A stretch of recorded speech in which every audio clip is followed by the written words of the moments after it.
함께 읽은 본문 말씀을 통하여서 하나님의 진심이라는 제목으로 은혜를 나누고자 합니다.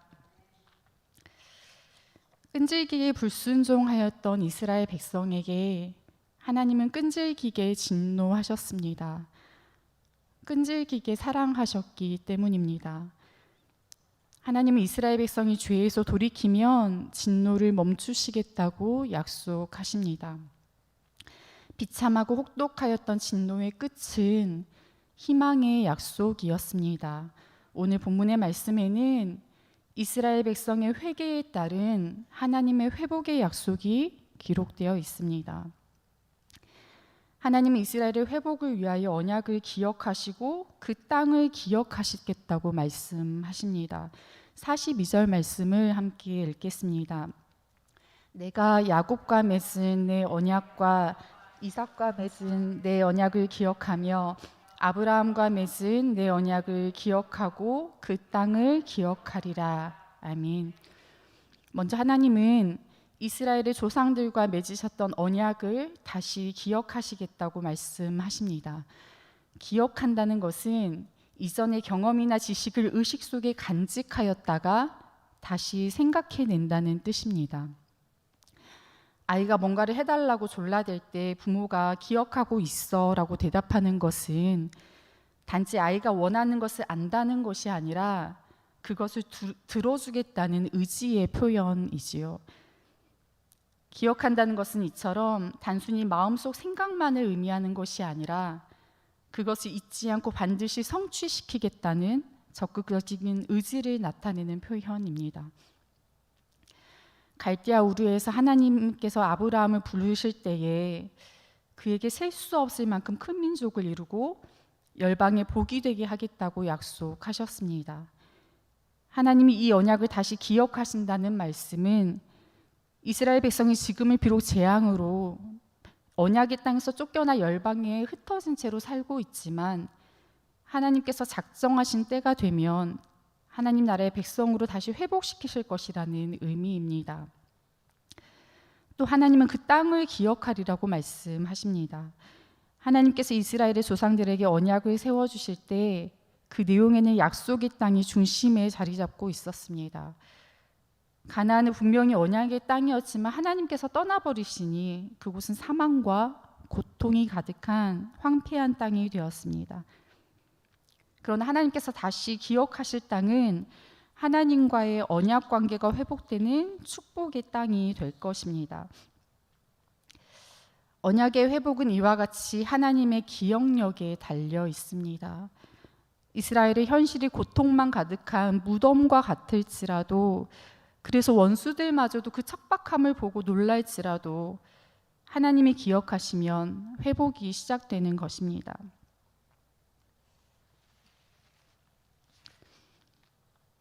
그런데 하나님의 기억을 불러일으킬 단서가 필요합니다. 하나님은 이스라엘 백성이 먼저 회개해야 한다고 말씀하십니다. 회개라는 단어를 국어사전에서 찾아보면 살아온 삶이 잘못되었음을 자각하여 죄인임을 반성하고 그로부터 벗어나려는 뜻을 세워 새로운 생활로 들어가는 일을 이룬다고 정의합니다. 마음의 변화와 함께 구체적인 생활의 변화가 있어야 한다는 것입니다. 그렇다면 어떻게 회개해야 할까요? 40절, 41절 말씀에 하나님께서 명령하시는 구체적인 회개의 방법이 기록되어 있습니다. 40절, 41절 말씀을 함께 읽겠습니다. 그들이 나를 거스른 잘못으로 자기의 죄악과 그들의 조상의 죄악을 자복하고 또 그들이 내게 대항함으로 나도 그들에게 대항하여 내가 그들을 그들의 원수들의 땅으로 끌어갔음을 깨닫고 그 할례 받지 아니한 그들의 마음이 낮아져서 그들의 죄악의 형벌을 기쁘게 받으면. 아멘. 첫째로 자복해야 합니다. 자복이라고 번역된 원어는 던지다, 고백하다라는 의미입니다. 이는 조용하게 고백하는 것이 아니라 마치 자신의 생각을 하나님 앞에 내던지듯이 우리 마음속에 있는 모든 것을 다 뉘우치며 쏟아내는 철저한 고백을 가리킵니다. 하나님은 이스라엘 백성에게 자기들이 지은 죄와 조상들이 지은 죄, 그래서 그들에게 습관이 되고 문화가 되고 역사가 되어버린 모든 죄, 곧 하나님을 배신하고 하나님에게 반항하며 불순종하였던 죄를 낱낱이 고백해야 한다고 말씀하십니다. 둘째로 깨달아야 합니다. 하나님은 그들이 내게 대항함으로 나도 그들에게 대항하여 내가 그들의 원수들의 땅으로 끌어갔음을 깨달아야 한다고 말씀하십니다. 실제로 이스라엘의 불순종은 결국 남유다와 북이스라엘의 분열로 이어졌습니다. 하나님의 공의로운 심판으로 북이스라엘은 아수르에 의해 멸망받았고 남유다 역시 바벨론의 침공을 받아서 그들에게 살육당하며 포로로 잡혀가는 비참한 운명에 처해지게 되었습니다. 이스라엘 백성은 자신들이 하나님을 대항함으로 말미암아 하나님이 그들을 원수가 사는 땅으로 쫓아버리셨음을 깨달아야 하는 것입니다. 셋째로 마음이 낮아져야 합니다. 낮아져서로 번역된 원어는 겸손하다, 굴복하다라는 의미입니다. 반면 할례받지 아니한 마음은 그들이 이방인과 다를 바 없음을 뜻합니다. 따라서 할례받지 아니한 그들의 마음이 낮아져야 한다는 것은 이스라엘 백성이 그들의 마음이 이방인과 같이 패역하게 되어서 하나님을 거역하고 있음을 인정하고 하나님을 향해 돌이켜야 한다는 뜻입니다. 이는 진실한 회개를 하는데 반드시 전제되어야 하는 마음의 자세입니다. 또 하나님은 형벌을 기쁘게 받아야 한다고 말씀하십니다. 이는 언약적인 징벌을 받은 자들이 죄의 대가를 기쁘게 지불한다는 뜻으로 참 회개의 모습이 어떠해야 하는지를 가장 명확하게 보여줍니다. 참으로 회개한 자는 하나님의 진노까지도 기뻐하게 되는 것입니다. 왜냐하면 참으로 회개하는 자는 징계하신 하나님의 의도가 자신을 바른 길로 돌이키려는 데 있음을 알기 때문입니다. 이러한 자는 비록 하나님이 징계를 내리시더라도 정말로 자기를 돌아보시는 자비로우신 아버지이신 것을 깨닫게 됩니다. 그렇습니다. 회개는 관념적인 단어가 아닙니다. 적극적인 의지와 구체적인 실천이 수반되어야 합니다. 우리가 반드시 기억해야 할 것은 회개는 단지 미안한 마음을 갖거나 혹은 적당한 보상으로 책임을 피할 수 있는 것이 아니라는 사실입니다. 자기의 수치스러운 죄를 하나님 앞에 낱낱이 고백하고 죄의 비참함을 깨달아 알며 스스로 겸손하게 낮아져서 진실함으로 하나님께 돌이키고 죄로 인한 형벌까지도 기쁨으로 감당하는 것이 바로 하나님이 원하시는 참된 회개입니다. 하나님은 43절 말씀을 통하여 다시 한번 하나님의 심판을 자초한 이스라엘 백성의 두 가지 죄를 지적하십니다. 43절 상반절에 그들이 내 법도를 싫어하며 내 규례를 멸시하였으므로 라고 말씀합니다. 이스라엘의 죄는 하나님의 법도를 싫어하고 하나님의 규례를 멸시한 것입니다. 하나님의 법도는 사법적인 의미뿐만 아니라 일상생활 가운데서 이스라엘 백성이 행하기를 원하셨던 하나님의 뜻입니다. 따라서 이스라엘 백성이 하나님의 법도를 싫어하였다는 것은 하나님의 다스림과 하나님의 인도하심을 거절하였다는 것을 의미합니다. 또 하나님의 규례를 멸시하였다는 것은 그들이 마음으로만 하나님의 규례를 혐오한 것이 아니라 그들의 삶의 모습 전체가 하나님의 규례를 혐오하였다는 것을 의미합니다. 쉽게 말해서 하나님과는 전혀 상관이 없는 제멋대로 사는 삶이었다는 이야기입니다. 이토록 패역한 이스라엘 백성을 땅마저도 토해내 버립니다. 43절 하반절에 그 땅을 떠나서 사람이 없을 때에 그 땅은 황폐하여 안식을 누릴 것이요 그들은 자기 죄악의 형벌을 기쁘게 받으리라고 말씀합니다. 이스라엘 백성이 죄로 말미암아서 땅마저 황폐하여졌다는 것입니다. 본절에서 그 땅을 떠나서라는 말을 직역하면 그 땅이 그들로부터 남겨졌다입니다. 하나님께서 이스라엘 백성으로부터 그 땅을 분리시키셨다는 의미입니다. 이러한 표현은 마치 하나님께서 이스라엘 백성보다 그 땅을 더 소중하게 여기시는 것처럼 보입니다. 땅으로부터 분리된 이스라엘 백성은 열방에 흩어져서 쇠잔하여 가지만 그들로부터 분리된 땅은 황폐한 중에 얻은 안식으로 기뻐할 것이라고 말씀하기 때문입니다. 그런데 바로 이곳에 하나님의 은총이 있습니다. 생각해 보십시오. 허물어져가는 집을 리모델링하기 위해서는 먼저 낡고 더러운 것을 걷어내야 합니다. 더러워진 벽지와 뜯긴 장판과 쓸모없는 물건들을 내버리고 깨끗하게 청소하고 고장난 것을 수리해야 합니다. 그러면 집의 가치가 회복됩니다. 집의 진정한 가치가 무엇입니까? 사람이 사는 것이 집의 가치입니다. 하나님께서 계속해서 이스라엘 백성과 땅의 분리를 언급하시는 것은 땅이 더 소중해서가 아니라 언약의 갱신을 강조하기 위해서입니다. 다시 말해서 하나님의 진심, 하나님의 의도는 하나님의 나라의 재건을 위하여서 부정한 백성을 그 땅에서 몰아내시고 땅을 먼저 정결하게 한 후에 거룩해진 땅에 정결한 백성을 다시 거하게 하시려는 것입니다.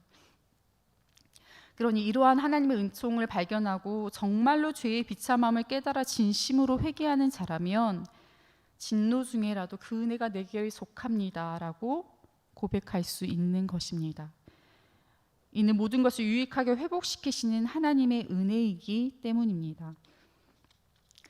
이와 같이 온전한 회개와 온전한 회복이 이루어진 땅에서 하나님은 자기의 사랑 위에 이스라엘과의 새로운 언약을 세우시겠다고 약속하십니다. 44절 말씀을 함께 읽겠습니다. 그들이 그들의 원수들의 땅에 있을 때에 내가 그들을 내버리지 아니하며 미워하지 아니하며 아주 멸하지 아니하고 그들과 맺은 내 언약을 폐하지 아니하리니 나는 여호와 그들의 하나님이 됨이니라. 아멘. 비록 그들이 죗값을 치르고 있더라도 그들이 원수의 땅에 잡혀가 있는 동안에도 하나님은 절대로 그들을 버리지 않겠다고 말씀하십니다. 그들을 미워하지도 멸망시키지도 그들과 세운 언약을 깨뜨리지도 않겠다고 하십니다. 43절과 44절의 말씀은 완벽하게 대조를 이루는데 43절에는 그들이 내 법도를 싫어하며 라고 기록되어 있고 44절에는 내가 그들을 내버리지 아니하며 라고 기록되어 있습니다. 이스라엘 백성과 하나님의 끈질긴 관계를 정확하게 보여주는 표현입니다.